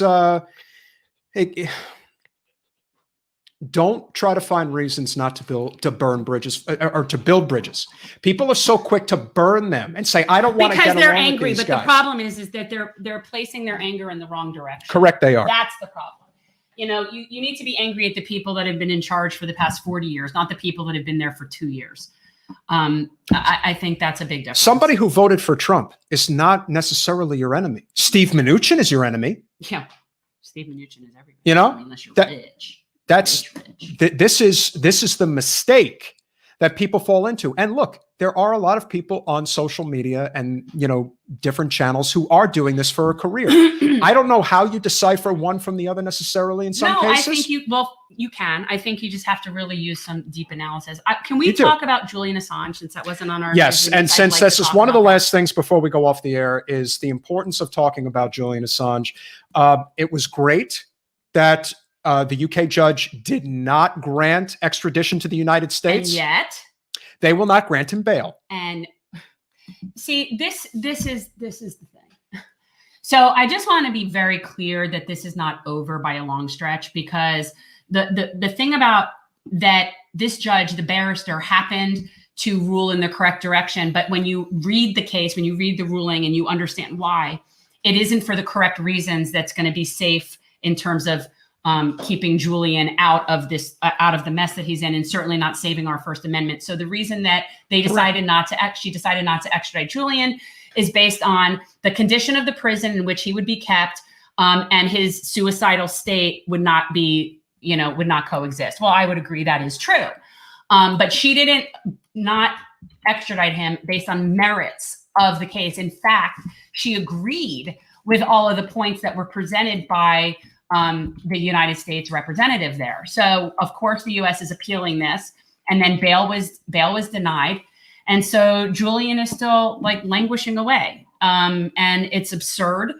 And we need to sort of stay on this. Basically, this barrister was just a coward, and she didn't want to be responsible in either direction. And so she passed the buck. That's what happened. She didn't want to deal with it either way. And this way she was able to not really piss off the left and not really piss off the right and just sort of do nothing. And that's where we are right now. So Julian Assange is still in a bad way.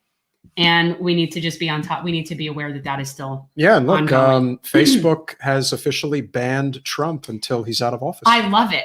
It's really like giving the toddler a timeout. He's really sitting in like the corner. He's sitting in like the timeout chair. I don't know. I think it's dunce cap. but I do think that that's a dangerous precedent that they're setting. I don't. But then again, you never know what Trump may or may not do. I mean, look, he has tested the limits to how far you can go and what you can get away with based on the amount of power that you wield. I mean, he really has shown just how far this country has fallen. And I know it's easy to just put it all on him, but the truth is we've been heading down a very slippery slope for a very, it just very gets long exponential. time. It's like anything else. The closer you get to the ground, the faster you're going. Got to rip the Band-Aid off. I also feel the same way about Snowden. Obviously, he is definitely somebody that should be pardoned, revered, and whatnot. But as I always say, he's not somebody that I worry about his existence on a daily basis. You know, Snowden isn't hanging on by a thread. Snowden has a wife and a new baby. And yeah, it sucks, no doubt, that he is being exiled from his home country. And no one's actively trying to come after him. They're basically just like, you stay where you stay. I'm just saying, like, he's not somebody who I'm worried about, like, committing suicide in the next few weeks. No.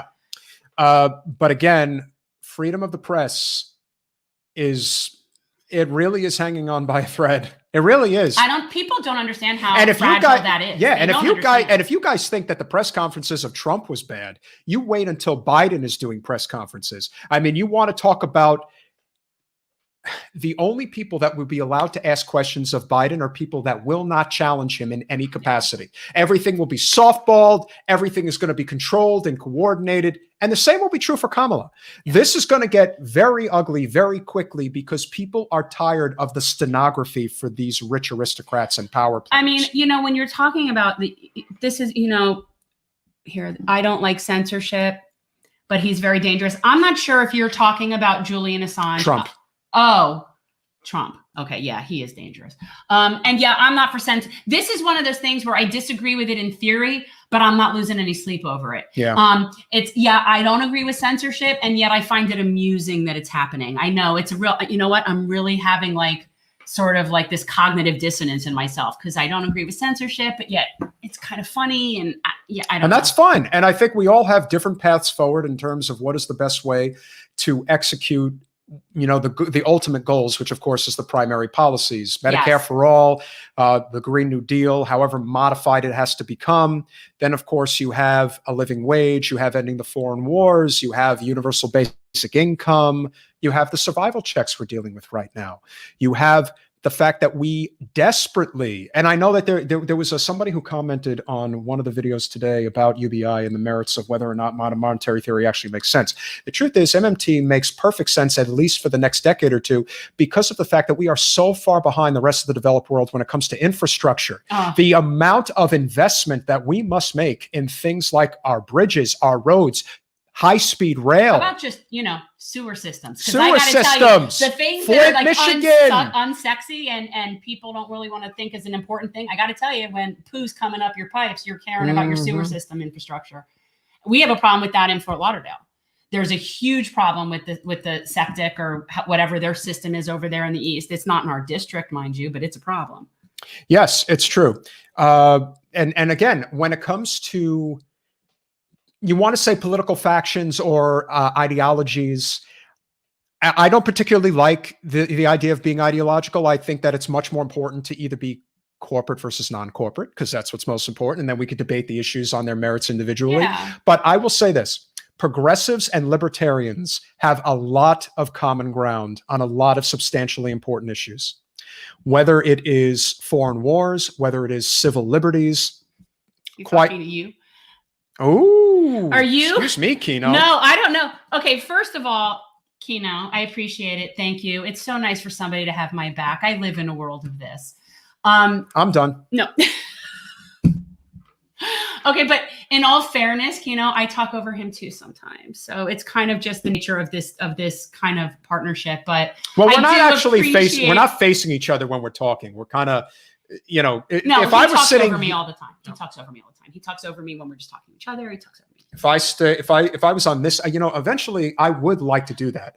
Kino, I think what? I think what do you want to do? What I think we should do, if we ever get to the point where we have a big Patreon and we're really, if we were able to raise enough money, I think that if we had more of a pro What does this mean, Mallory? Are you talking some like binary from like the LGBTQIA perspective? No, I don't think so. But I think that if we had more of a pro studio where if I was sitting at this end and you were sitting at that end and we were able to be facing each other while we're communicating, there would be a lot less of the interruptions. I don't think so. We talk, you interrupt me all the time.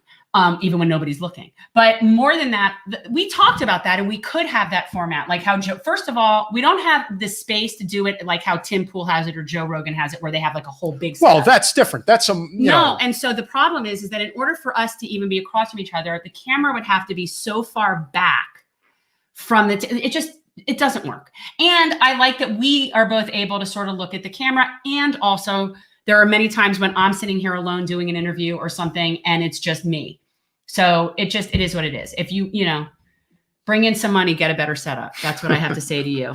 Okay. So we will do everything we can in our capacity to try to bounce off each other a little better. But I think we're doing a decent job so far. Look, this has been like the past 2 years of my life. Yeah. I haven't pissed her off enough yet, but this has been the past 2 years of my life. Yeah. Well, I think we're doing a good job. I think we're building we have our moment. Again, as important as it is, as we said earlier today, to unseat Debbie Wasserman Schultz, building a sustainable progressive movement in South Florida is that much more important. And it's never really been done before, but we're attempting it now. No, we are doing it now. It's been happening for the past 2 years. People have to understand, a campaign for office is really something that could be part of the process of just moving the entire progressive movement forward. Right. The campaign isn't only a means to an end. It's part of the snowball. It's part of building it up, bringing in more people, connecting different groups together that wouldn't have otherwise been together. That is what we strive to do. The running for office part is really a small piece of how that all works together.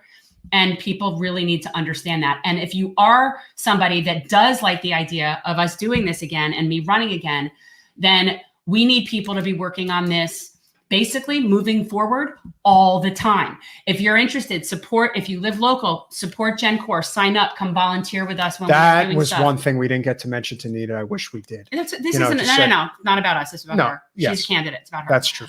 So like, if you want us to do this again, campaigning is something that really needs to be done all the time. That's what GOP does.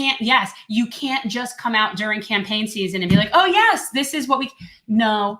So what happens is if we're campaigning, and by campaigning, I don't mean for me for Congress, I mean pushing progressive policies forward, working on building coalitions, working on helping our community. We do that year round. That's our name recognition. That's our brand. And that's how we build this going forward. If that ultimately results in us doing this again, like we decide, you know what, we think that the strategy is right. We think we can do it, because there's a lot of strategy involved. This isn't a matter of just, oh, I want that job. I realize that's how it normally is for people, which is why I think most of the time people lose. This needs to be something where me getting in that office is the most strategic way to better move them forward and the best way for me to contribute in that process. And that's the strategy. It might not be that way. That might not be the best thing. I don't know. It's funny because we get people sending us messages that they're going to be running against Debbie Wasserman. Yeah, somebody even created a fake account on Twitter the other day saying, oh, well, I live in Coral Springs, which isn't even in the district, mind you, saying that they're going to be running against her. Yes, and Shayan is absolutely right. Yes, a lot of it, you know, again. Well, because AOC, this is name recognition. Yeah, AOC really was an anomaly. It was an anomaly. It was very carefully picked by brand new Congress. It was Justice Dems. It was the right place at the right time. But you know, and again, also with Jamal, same thing with Jamal. And the reason why Jamal was able to break through is because Elliot Engel walked in it big. He walked into it. He did, and that was a perfect storm again. And Jamal there is no infinitely better. When you saw the two, it's just ridiculous. And this is why, for those of you out there that are watching, I cannot emphasize this enough. Jamal's the real deal. Hakeem Jeffries must have a primary challenger for 2022. because he is the heir apparent to Pelosi. See, this is the brain. This is the Sheldon brain. He's picking out everybody. He knows who needs to run where. You cannot, if Hakeem is able to become Speaker of the House next, it's all over. And this guy has been swimming in Wall Street money ever since he's been in office. And New York, to its credit, especially New York City, has done an amazing job of building up that progressive movement. Lauren Ashcraft, Melanie DeRigo, we don't have that here. No. We just don't. And so we are sort of we are more at the embryonic stages of our of our progressive movement, whereas they're more like fetal than we are. So like they're a little bit further along than we are. We also have a much older demographic. We also have our whole other slew of issues. Yes, we've got a lot of things to work on down here, and for those to canvas there. And so for those of you that, and again, we've had a very large audience tonight, so there is a name that we're going to throw out there, and we'll throw other names out there as we go forward. Yes, people pay attention. The name that you all have to know is Dan Reynolds. Everyone needs to know who this is. He is the head of the Broward AFL-CIO. He has been Debbie's biggest protector for 25 years. He is the person that ensures that Debbie does not get challenged, that Labor backs her, even though she is one of only, I believe, 4 Democrats that voted to fast track the TPP. He blindly supports her, even though it is not in the best interest of his rank and file. And correct. Look, it happens. We know that unions do not always represent their rank and file. No. This case here is particularly egregious. This individual, and yet it's crazy. Like, we will actually tell, there is a particular individual, Dan Reynolds, and this gentleman is standing in the way of progress for labor in our area and everywhere, really. So if you are a working person and you like the idea of labor having things like, $15 minimum wages and paid leave and health care, this is one of the people in Broward that is really standing in the way of us having nice things. And on top of everything else, Florida, if you think about it, guys, is really a state that is ground zero for an economic populist uprising. It is a state with the largest income inequality gap in the country. It is also a state that economically is driven by the service industry, by tourism. That's all working class people, whether it is in Orlando because of Disney, Tampa down the West Coast line because of the beaches, whether it is Miami, Fort Lauderdale Metro. We've got issues. We do.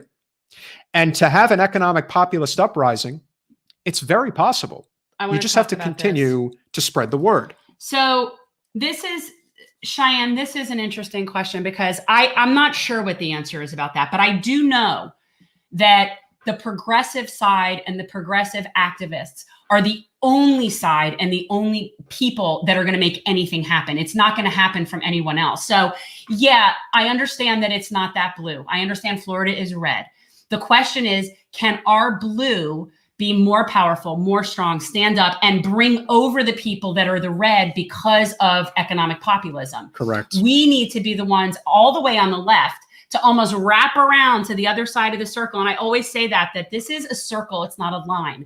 There are people that are on the other team that are really not so far off from us in a lot of issues. So what we need to do as the left is reach over to the people on the right that are the working people and bring those people into our coalition against the corporatists. Correct. And that is what I also believe about Movement for a People's Party. Kim Iverson did a good piece on this, that if the Movement for a People's Party wants to be successful, it cannot just be progressive left. Progressive Democrats. It cannot just be the progressive left. It has to also be sort of like the progressive right. And I know that people don't really understand what that means, but it's this populist movement of working people that don't necessarily agree with you on all of your social issues. But we need those people to enable us to have the real economic uprising that we need to have. I mean, that's just the way it's going to be. So if the Movement for a People's Party reaches over and pulls in working class people that are the populist on the right side, they have a chance. If they're just going to basically be another version of the Green Party, right, they're going nowhere because there's just not enough of those people. And building that infrastructure takes years, effort. People have to figure out a way to build bridges. The truth is, like I said, the Greens and the Libertarians probably could have found a lot of common ground on a number of very key issues. But they just cannot get out of their way. And whether they like it or not, guess what? The Greens sealed their fate by not having Jesse Ventura be their standard bearer this election. Look, this goes back further than that. I mean, one of the biggest problems with the Greens, quite honestly, is their name. And I have no problem with the Greens. I voted Green in 2016. I think their platform is great, but it really appeals to a very slim margin of people. People that are more conservative or people that are the populists on the right, they're going to look at something like that and they're going to a bunch of green, hippy dippy, whatever that is. And you're not going to get people that would otherwise be supportive of things like labor rights and healthcare. And that's the biggest problem. And the Green Party just in and of itself comes off. And again, this is an image. I'm not saying that this applies to the people in the Green Party, as very kind of like the vegan-y, tree hugger, elitist, kind of like that. Carlos, the fact that you've checked in, I just want to let you know, if you haven't been watching the whole time, I actually think you are the person who needs to run against Marco Rubio in 2022. We've never met Carlos. I'd love to meet you because my partner here seems to think that you should be challenging Marco Rubio. Well, I think if you and Anna ran... If he thinks that you should be challenging Marco Rubio, then you probably should be challenging Marco Rubio. Again, I mean, you're the two best progressives. Somebody's got to do it. Why is it the two best progressives in elected office in the state of Florida as of right now? No disrespect to Chevron Jones. And he will be coming on our show in a couple of weeks. Wait. When did we? Chev is coming on January 21st. And we also do have some other interesting people. Yes, Medea Benjamin is. What a perfect time to have Medea Benjamin come on. Medea's coming on Monday. So that's our next live stream will be on Monday. It'll be with Medea Benjamin. At what a time? An attempted coup. What time are we doing it? I don't know yet. Okay. I don't have all the details yet. We're doing the best we can to be as consistent as possible. We will do live streams every Thursday night. So that's going to be a consistent time. Right. But we've decided going forward that all of our podcasts with guests are going to be live streams. So it's not going to be that, we drop one every Monday because we're having it scheduled at the same time. So it's not going to really work that way. We've just decided going forward, live streams better. Yeah, it just makes a lot of sense. And, as long as we give everybody some degree of notice, I mean, we gave people notice of Nina 3 days notice and obviously emphasize it more today. But I also like Tim Pool's concept of not necessarily letting you know who the guest is, because if it's a big name, things could come up. There was obviously the possibility that they wouldn't necessarily be coming on the show. So you also have to take that into account. But overall, we've been able to, get a lot of people that want to come on and share their thoughts. And look, we're just trying to build a real sustainable movement. And educate this people. Is not about this is not about our careers. We're not just trying to make a buck off of this. We actually, we wouldn't mind making a few dollars. And it would help. It would help. It would help. By the way, we can officially take donations for GenCore, which is our nonprofit. We are not a 501c3. You do not get a tax write-off, just like you wouldn't if you donated to a campaign. We cannot get that. Obviously, we're politically involved. We want to be able to endorse candidates. Right. But at generationalchange.com, there is a way for you to donate to GenCore.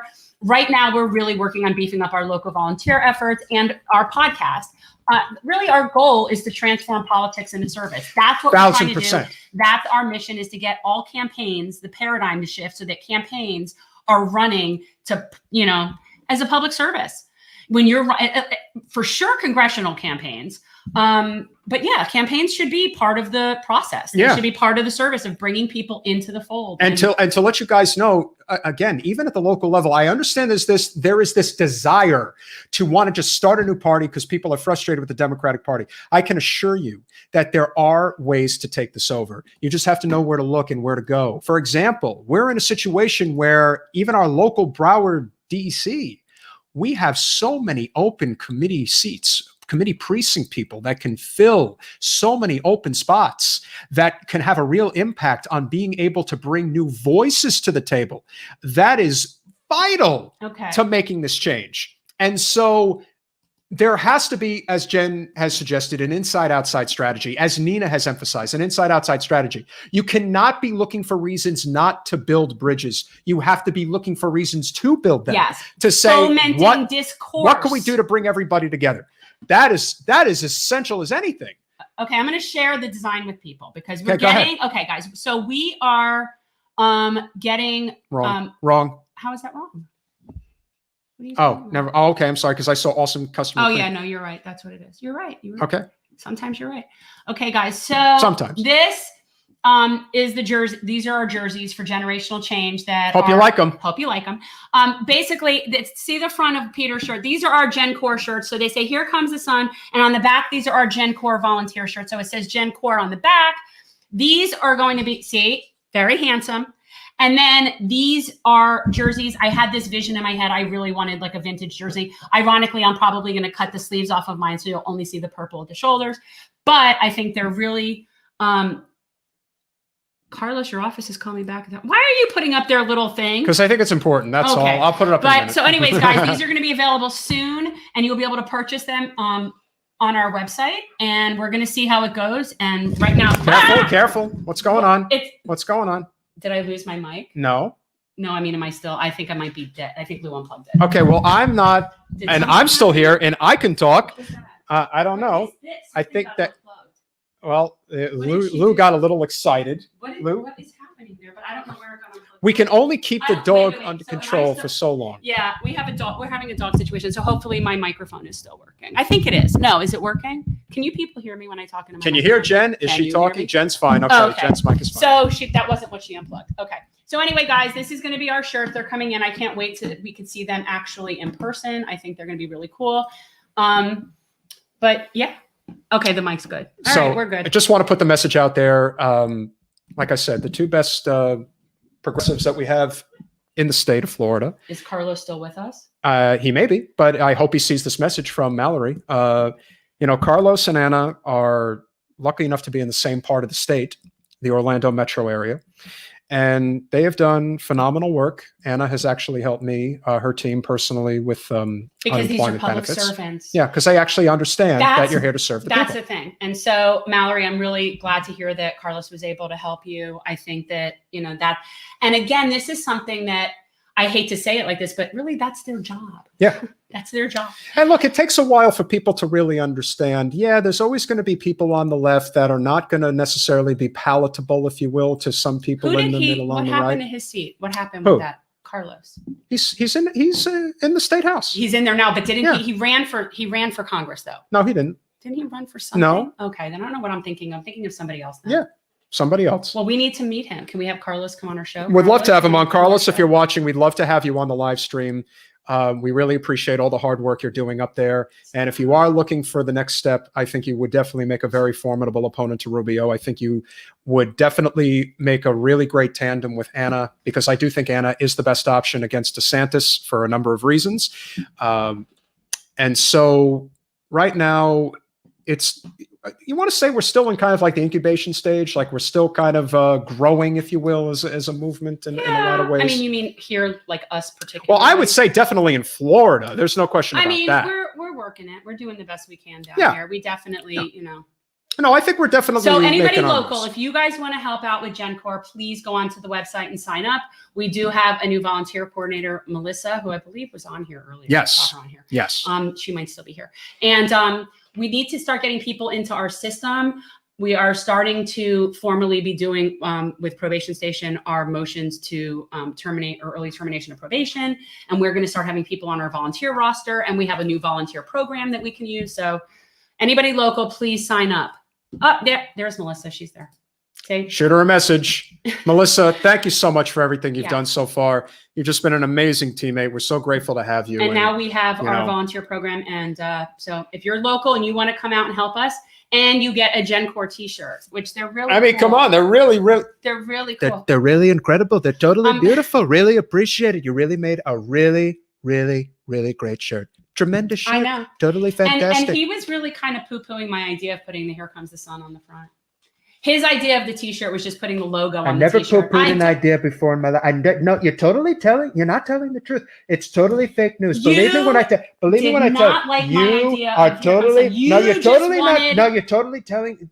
Tremendous shirt. Yes, Mallory, it is a tremendous Believe me when I tell you, she's totally telling a lie. And I never lie. I tell the truth all the time. I can pull up what your design. His design was just taking my logo and sticking it on the front of the shirt. That was a really great idea. I came up with it myself. It wasn't a good idea. Nobody wants to wear that. No, it was a really great idea. Here Comes the Sun is so cute. Believe me when I tell you, and our little son. No, you keep interrupting me. You're not supposed to do that. It's supposed to be my turn to talk. Believe me, I've been quiet the whole time, and now I'm talking. I almost want to draw a booger on it. No, listen, I totally did not tell those people to run into the White House and start breaking things. I told them they could come inside, they could go into the Capitol and have a good time. I told them, listen, I'm going to be leaving soon. You might as well come enjoy it with me for a little while.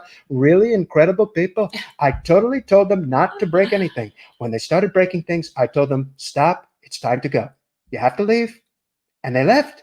You know, when I They watch totally- you doing this with Thurgood looking over my shoulder, it's so bizarre. I keep thinking, like, what would Thurgood think of Donald He's Trump? totally not. He's totally not good as I Gorsuch. almost feel like No. he shouldn't, like, I I almost never feel like would I have should appointed- protect I him never from would have. the swill I that never is would have that. appointed him. He totally, he is no Neil Gorsuch. I totally the can't- best. He's the best. He's the best. He's tremendous. He's really, really great. Not And Amy I really Waffle appreciate- Cone. Amy No. Waffle Coney. No, Amy does exactly what I asked, but then again, she didn't listen. I told her that you have to listen to me. Here. She told They me. want you to use both hands. Oh. So when I told the people, I told them, listen, we're going to put the right people in charge. We're going to put the right people in charge of the courts, and they're going to do for me what I asked them to do.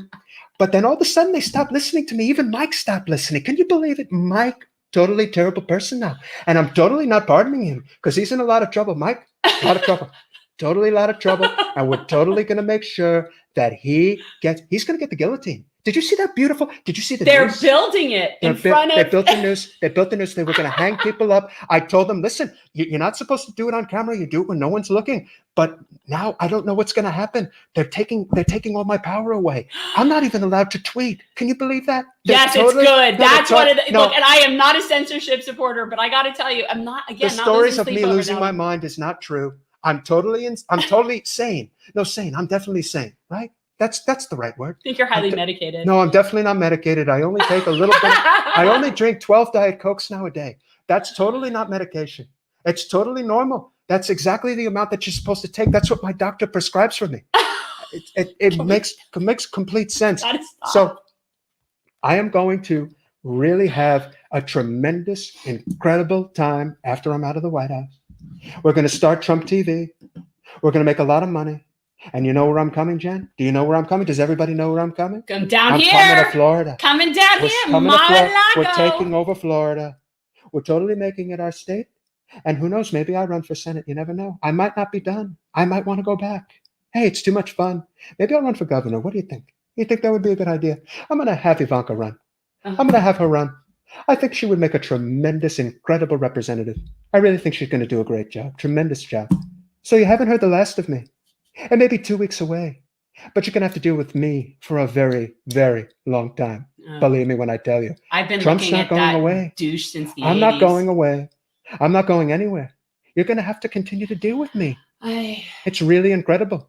It's grotesque. No, it's not grotesque. It's really beautiful. I'm beautiful. You're ugly. And that's the way it is. You're fat. I'm totally plump, not fat. Don't believe what they tell you. They're only supposed to show me from the neck up, not anything else. I'm taking really The great care of turkey neck. myself. That's Oh, a no, turkey totally neck. not. No, no one has Gobble, a turkey. gobble. Nobody has a turkey neck like Mr. McConnell. He's got the Well, that's biggest true. turkey neck. Totally the biggest turkey neck. It Really is true. terrible. Really terrible. actually And agree with I that. actually made sure that he lost his seat because he didn't take care of me. And I had to make sure that Loeffler and Perdue, they lost too.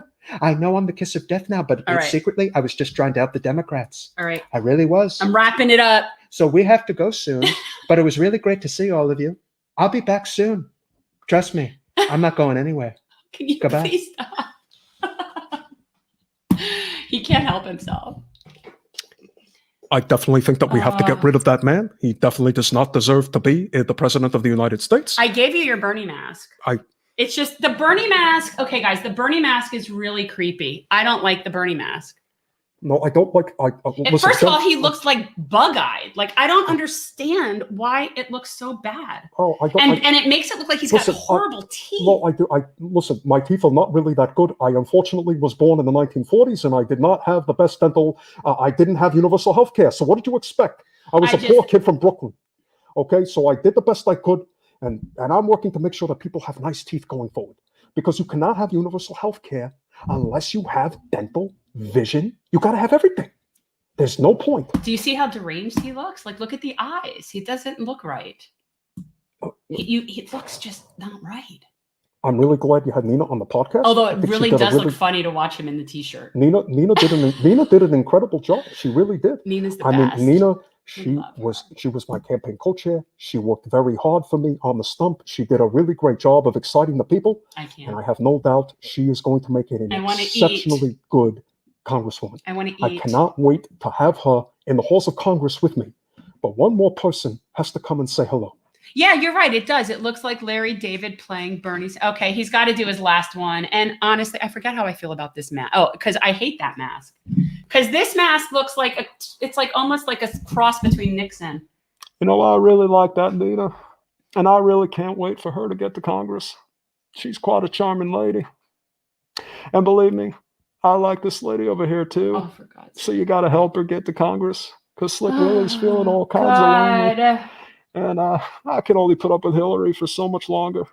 Larry David gave money to Booty Judge. That is unfortunate. No, that Larry David. He should have been giving money to my, I don't know what campaign I'm going to run for next. You think I could possibly run again? Oh, God. Give him I really like all you people supporting the podcast.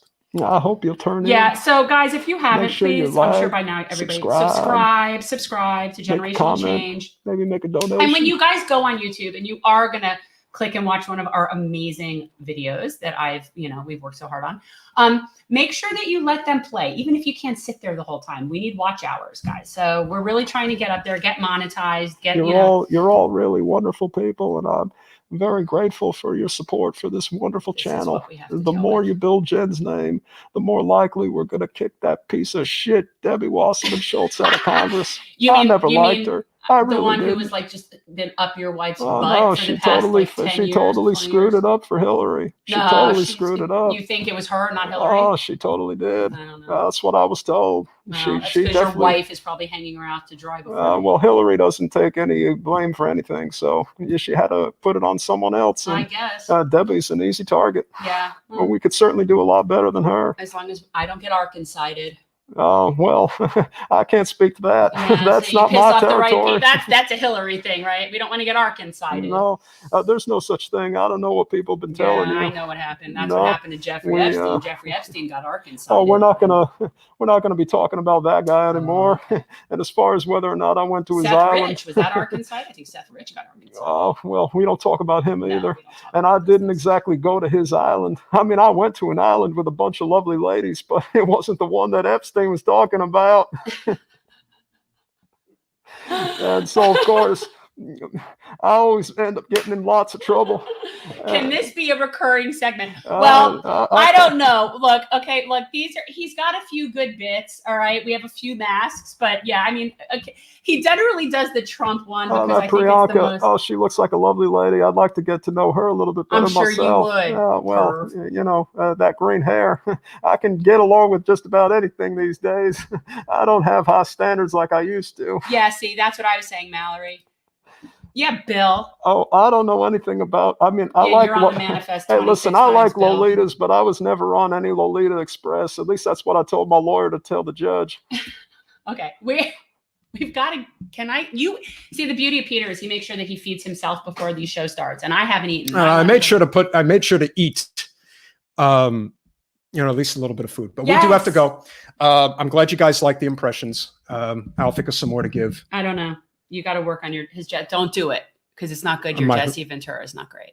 No, don't do it until you get it right. It's not the great. Body. Don't do it. Ventura. No. All right, guys. We hope you guys all enjoyed the show. Thank you so much. We definitely got a number of extra subscribers tonight, which is wonderful. So make sure. Oh, you should do the actor who was Spider-Man, who was inspired. Oh, William Dafoe. No, I can't. Oh, now you guys are getting way out. Yeah, you're really getting out there. I mean, he's got. It's not like this is his real calling in life. Oh, well, I don't know. You never know. New paths forward. William Dafoe, Mallory. I think that's who you're thinking of. Willem Dafoe. I'm pretty sure. Yes. So anyway, it was this may be our best show yet. I keep saying that every because week. we have Nina Turner. Well, so I mean, Nina just elevates the game just so much higher. Everything is much better with Nina Turner. All right, so Monday, guys, we have Medea Benjamin. Next special guest. So next Thursday, we were scheduled to be. I was scheduled to be talking with Steve Grumbine about modern monetary theory. And for anybody who's progressive, you know who Stephen Grumbine is. He is somebody who's been talking about this for a really long time and is very knowledgeable on this issue of MMT. Right. Unfortunately, Steve is sick. He has COVID. He has checked himself into the hospital. I think he's doing okay. Sending our best, Steve. Yes. And so we reached out and just let him know that obviously I'm not expecting him to be on our show next week by any stretch. And I thought we were able to get Chevron to come on. Chevron will be on, but that's on the 21st. That's the following week, not next week. So we will have somebody. I'll come up with somebody special for next Thursday. And don't forget, we have Medea on Monday. Yeah, I think we're going to, depending on how consistent we get our guests coming on, we might be doing 2 shows a week now, Mondays and Thursdays.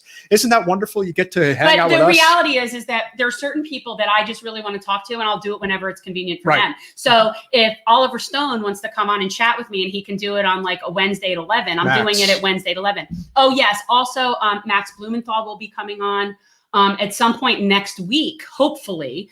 With him, I don't like to ever put that out there too much, because for all you know, he could be in Bolivia next week covering something important. That's what happens with real journalists.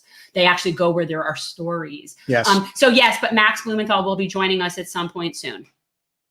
Great to hear that, Jonathan. Stay safe. We certainly hope that, again, unfortunately, we have a governor and just a state overall that doesn't exactly know how to get its act together. And, for those that, are trying to get the vaccine, we're obviously, there's only so much that we can do.